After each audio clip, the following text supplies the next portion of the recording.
This is nuts. It's insane. It's crazy. Donald Trump won this election fair and square, and now we're all talking about a recount. It's become the biggest media story around, and there's lots of blame to go around. Now, if you spent Thanksgiving weekend with your family eating turkey and watching football, you might not know the latest details here. It all began with Jill Stein. She was the Green Party candidate, fringe candidate at best.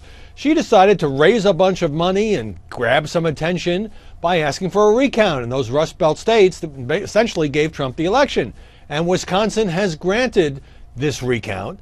And Hillary Clinton, who had not asked for a recount, who didn't challenge the legitimacy of the election, her lawyers are saying, well, okay, we'll cooperate as long as this is happening.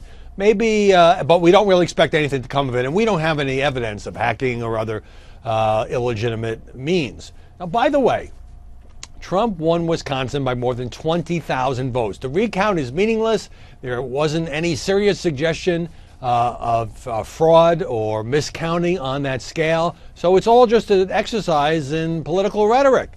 But then along comes Donald Trump on his Twitter. And after the Clinton campaign agreed to cooperate with at least the Wisconsin recount, there's also efforts by Stein in Michigan as well as Pennsylvania. Okay, so Trump gets ticked off and he starts throwing back at Hillary Clinton her words in the final weeks of the campaign when it looked like he was not going to commit to accepting the outcome. And he's saying now sour grapes, and why is she doing this? Even though she didn't initiate this, clearly she is going along. And then comes what became the lead story across the universe yesterday. Front page of the Washington Post and the New York Times and Politico's homepage and all of that. They're describing it as the president-elect indulging in conspiracy theories, fringe theories, baseless claims, because Trump tweeted that he would have won the popular vote had there not been millions of people who voted illegally.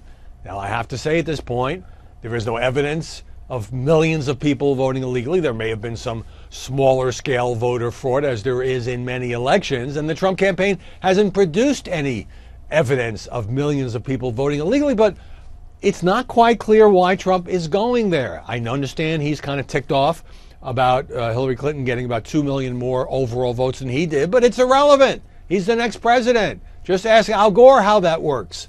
And it is true that if we counted, if elections in this country were decided by who gets the most votes, then this one would have been.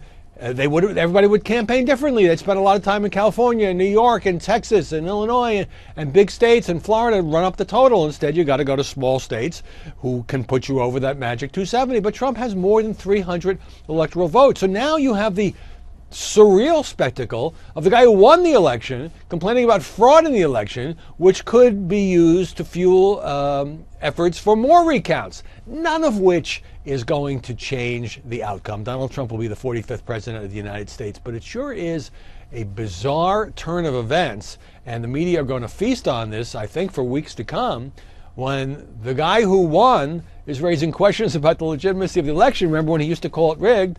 The woman who lost didn't do that, but is now going along with a recount. And I'm kind of speechless. I think this is much ado about nothing, but as a political matter, it's a story that has to be covered.